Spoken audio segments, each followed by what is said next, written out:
Hi అండి. అందరికీ నమస్కారం. 'పల్లవి కథల ప్రపంచం' ఛానల్‌కి స్వాగతం. ఈరోజు story 'heart beat the doctor love story' episode 7. ఈ స్టోరీ గనుక మీకు నచ్చినట్లయితే ప్లీజ్ లైక్ చేయండి, షేర్ చేయండి. తప్పకుండా సబ్స్క్రైబ్ చేసుకోండి.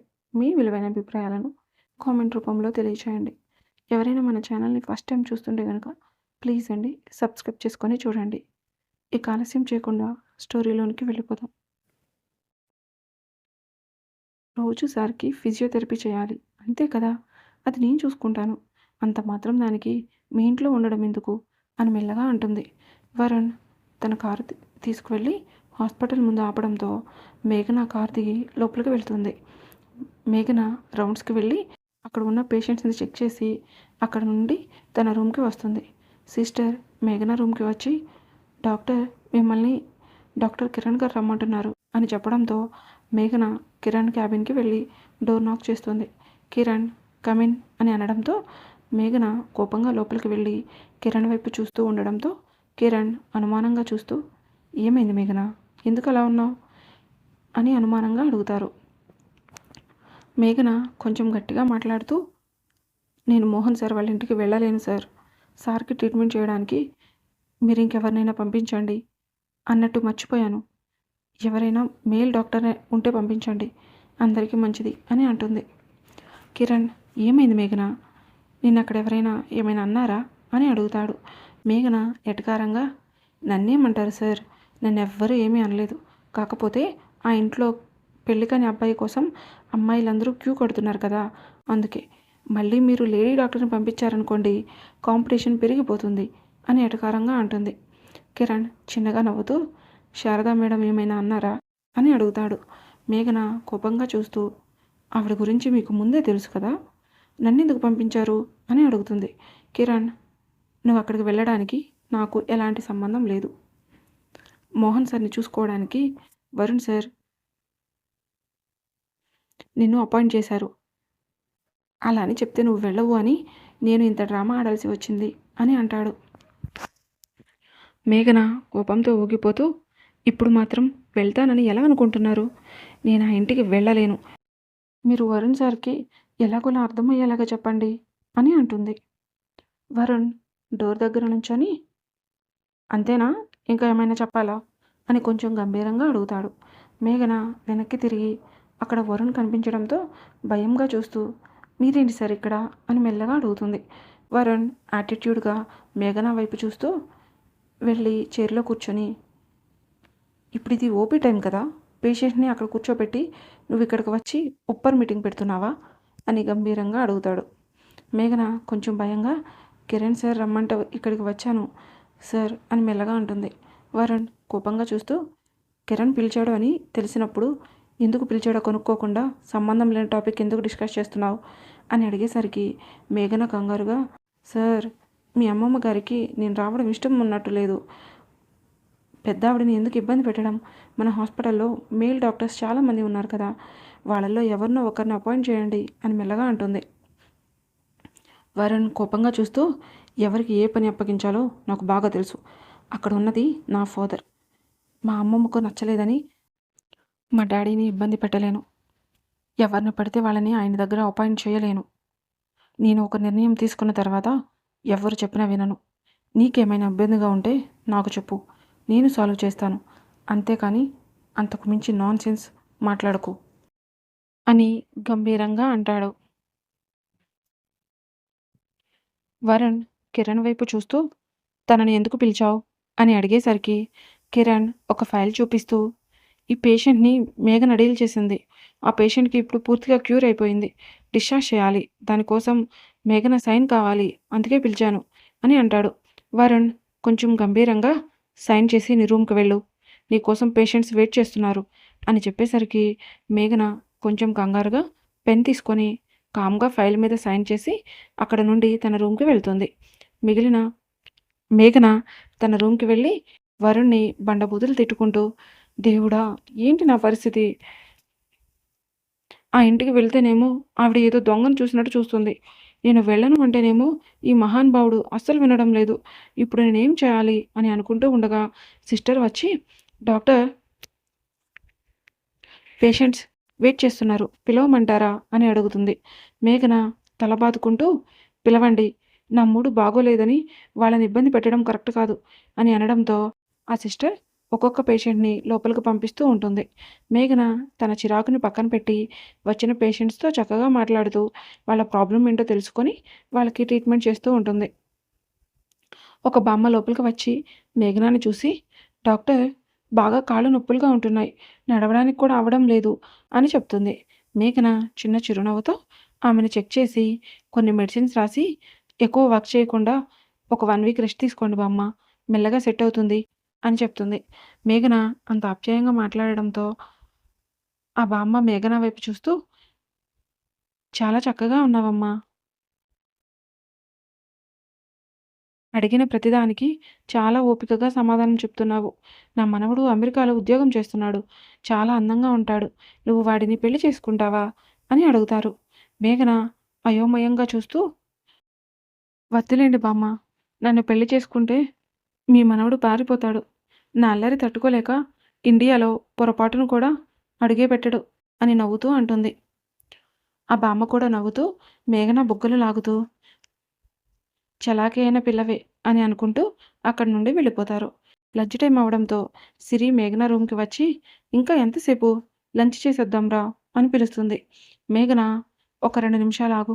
లాస్ట్ ఓపీ ఉంది. అది కూడా చూసేసి వెళ్ళిపోదాం అని అనడంతో సిరి ఏం చేయలేక పక్క సీట్‌లో కూర్చుంటుంది. సిరి మేఘన వైపు చూస్తూ, ఈరోజు మార్నింగ్ వరుణ్ సార్ వాళ్ళ ఇంటికి వెళ్ళినట్టున్నావు కదా! ఎలా ఉందక్కడ? అని అడుగుతుంది. మేఘన సిరి వైపు చూస్తూ, అదెందుకులే తల్లి గుర్తు చేస్తావు? ఆ ఇల్లు ఉండడానికి చాలా పెద్దగా ఉంది. మనుషులే చాలా డిఫరెంట్‌గా ఉన్నారు అని అంటుంది. సిరి అయోమయంగా చూస్తూ, ఏమైంది? నిన్నేమైనా అన్నారా? అని అడుగుతుంది. మేఘన తన కళ్ళు పెద్దవి చేసి, ఏమైనా అనడమేంటి బాబు! ఏకంగా వార్నింగే ఇచ్చేస్తున్నారు అని అంటుంది. సిరి కొంచెం కంగారుగా, ఏం జరిగిందో సరిగ్గా చెప్పు అని అడిగేసరికి మేఘన పొద్దున జరిగిందంతా చెప్పడంతో సిరి కోపంగా, అలా ఎలా మాట్లాడతారే? వాళ్ళింట్లో మగపిల్లాడు ఉంటే మనకు ఊళ్ళో ఎవరు దొరకనట్టు వెళ్ళి ఆయన మీద పడిపోతామనుకుంటుందా ఏంటి? ఆమె అలా మాట్లాడుతుంటే నువ్వు ఎందుకు కామ్‌గా ఉన్నావు? గట్టిగా ఆన్సర్ చేయాల్సింది అని అంటుంది. మేఘన ఏమో సిరి, ఆ ఇంట్లో అంతా చాలా డిఫరెంట్‌గా ఉంది. సార్ మాత్రమే ఒక రూమ్‌లో ఉన్నారు. ఆ రూమ్‌లో వరుణ్ సార్ వాళ్ళ మదర్ కనిపించలేదు. కనీసం ఆవిడ అక్కడ ఉంటున్నట్లు ఆవిడ థింగ్స్ కూడా ఏమీ లేవు. మోహన్ సార్‌కి అలా అలా ఉన్నప్పుడు మేడం సార్‌కి దగ్గరగా ఉండి ఆయన్ని చాలా జాగ్రత్తగా చూసుకోవాలి. కానీ చిత్రమేంటో వరుణ్ సార్ వాళ్ళ మదర్ అసలు ఇంట్లోనే లేరు. ఆ పెద్దావిడేమో ఎవరిని కనీసం ఇంటికి కూడా రానివ్వకుండా ఎలా పడితే అలా మాట్లాడుతుంది అని అంటుంది. సిరి కొంచెం భయంగా, మేఘ వాళ్ళు చాలా పెద్దవాళ్ళు. వాళ్ళతో మనకెందుకు? నువ్వు ఆ ఇంటికి వెళ్ళనని కిరణ్ సార్‌కి చెప్పు. నాకెందుకో భయంగా ఉంది అని మెల్లగా అంటుంది. మేఘన ఆల్రెడీ చెప్పాను. వరుణ్ సార్ ఒప్పుకోవడం లేదు. నేనే రావాలని పట్టు కూర్చున్నారు అని అంటుంది. సిరి కొంచెం సేపు ఆలోచించి, "నువ్వు వాళ్ళ ఇంటికి వెళ్ళావు కదా! వరుణ్ సార్ నిన్నేమీ అనలేదా?"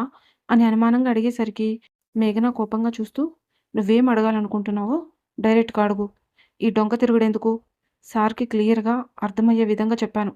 ఆయన అర్థం చేసుకుంటే ఓకే. లేదంటే నేను ఈ హాస్పిటల్ వదిలేసి వేరే హాస్పిటల్ ఎతుక్కోవాలి. అంతకంటే వేరే మార్గం లేదు" అని అంటుంది. సిరి, "వరుణ్ సార్ మరీ అంత చెడ్డవారేం కాదు మేఘన. సార్‌కి నువ్వు బాగా నచ్చినట్టున్నావు. నిన్ను లవ్ చేస్తున్నట్టున్నారు. అది ఎలా చెప్పాలో అర్థం కాక అలా మాట్లాడుతున్నారు అంతే" అని అంటుంది. మేఘన కోపంగా చూస్తూ, "నేను ఎలాంటి పరిస్థితుల్లో ఇక్కడి వరకు వచ్చానో నీకంతా తెలుసు. ఆయన ప్రేమిస్తున్నాను అన్నా, ఒకవేళ పెళ్లి చేసుకుంటాను అన్నా నేనేమి చేయలేను. నా జీవితాన్ని ఆ భగవంతుడు ఆల్రెడీ రాసేశాడు. నాకంటూ ఉంది కేవలం ఈ 2 ఇయర్స్ మాత్రమే. మా అమ్మ కోరిక తీర్చి నేను డాక్టర్‌ని అయ్యి ఆ ఊరికి తిరిగి వెళ్ళాలి. అక్కడ నా జీవితం అక్కడ నా కోసం ఆ రాక్షసులు 1000 కళ్ళతో ఎదురు చూస్తూ ఉంటారు. ఇదంతా తెలిసి కూడా నువ్వు అలా మాట్లాడుతుంటే నాకు చాలా కోపం వస్తుంది సిరి. ఇంకొకసారి వరుణ్ సార్ టాపిక్ మాట్లాడకు. నువ్వే అంటున్నావు కదా! వరుణ్ సార్ చాలా మంచివారని. అలాంటప్పుడు ఆయన నాకిష్టం లేదంటే ఏది చేయరు. ఇప్పటికే చాలా లేట్ అయింది. పద లంచ్ చేసొద్దాం అని అక్కడి నుండి లేచి బయటకు వెళ్తుంది. సిరి మేఘన వైపు చూస్తూ, నువ్వు ఆ ఊరు తిరిగి వెళ్ళడం నాకిష్టం లేదు మేఘన. వరుణ్ సార్ నిన్నెప్పటికీ వదలకూడదు. ఆయన నిన్ను పెళ్లి చేసుకుంటే నిన్నెవరు ఏమీ చేయలేరు. ఆ నమ్మకం నాకుంది. ఆ ఊరికి వెళ్తే నిన్ను ఆ రాక్షసులు ప్రశాంతంగా బ్రతకనివ్వరు. బ్రతికినంత కాలం నరకం చూపిస్తారు. మీ నాన్న బ్రతికి ఉన్న గుడ్డివాడిలాగా ఏమీ తెలియనట్టు కళ్ళకు గంతలు కట్టుకొని కూర్చుంటాడు. మీ అమ్మ నీకు చెప్పిన కోరిక నువ్వు డాక్టర్ అవ్వాలని. నువ్వు ఆవిడ కోరిక తీర్చడం కోసం నీ జీవితాన్ని పణంగా పెట్టాల్సి వస్తుంది అని తెలిస్తే ఆవిడ పొరపాటును కూడా నిన్ను డాక్టర్ అవ్వమని అడిగేవారు కాదు. నువ్వు ఎక్కడున్నా ప్రశాంతంగా ఉంటే చాలు అని కోరుకునేవారు. నువ్వు డాక్టరై ఆ ఊరికి తిరిగి వెళ్ళి ఆ శాడిస్ట్ గాడిని పెళ్లి చేసుకున్నా మీ ఆత్మ శాంతించదు. నీ జీవితం కూడా ఆ రాక్షసుల చేతుల్లో నాశనం అయిపోయిందే అని ఆవిడ ఆత్మ అనుక్షణం రోదిస్తూనే ఉంటుంది. ఈ విషయం నీకెందుకు అర్థం కావడం లేదో నాకు తెలియడం లేదు. అది నీకు అర్థమైన రోజు నువ్వే వాళ్ళని ఎదిరించి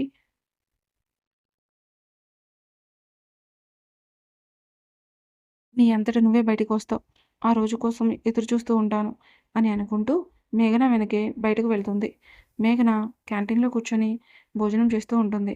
వరుణ్ అక్కడికి వచ్చి మేఘనకి ఎదురుగా కూర్చొని టైం ఎంతయింది అని అడుగుతాడు. మేఘన టైం ఎంతయిందో అడగడం కోసం ఇక్కడి వరకు వచ్చారా సార్? మీ చేతికి వాచ్ ఉంది గదా! చూస్తే సరిపోతుంది కదా! అని అమాయకంగా అడుగుతుంది.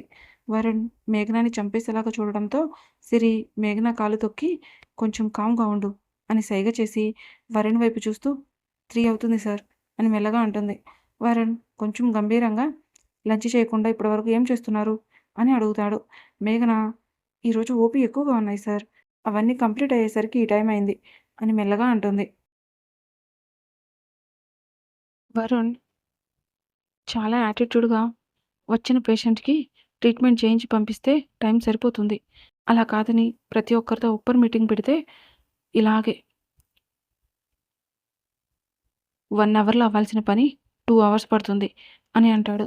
మేఘన అనుమానంగా చూస్తూ నేనెవరితో మీటింగ్ పెట్టలేదు సార్ అని అనడంతో వరుణ్ తన ఫోన్‌లో ఉన్న సీసీ ఫుటేజ్ ఓపెన్ చేసి సిరి తను మాట్లాడుకుంటూ కూర్చోవడం చూపించడంతో మేఘన మనసులో అబ్బా! సీసీ కెమెరాస్ ఉన్న విషయమే మర్చిపోయాను. ఇప్పుడు ఈ రౌడీకి ఏం చెప్పాలి అని ఆలోచిస్తూ ఒక వెకిలి నవ్వు నవ్వుతూ అంటే సార్ అది ఈరోజు మార్నింగ్ ఇద్దరం కలిసి వచ్చేవాళ్ళం కదా! ఈరోజు ఏమో పాపం దాన్నొక్కదాన్నే వదిలేసి వచ్చాను. అందుకే సేఫ్‌గా వచ్చిందా లేదా అని అడుగుతున్నాను అని అంటూ సిరి వైపు చూసి బాగా మేనేజ్ చేశానా అని కళ్ళు ఎగరేసి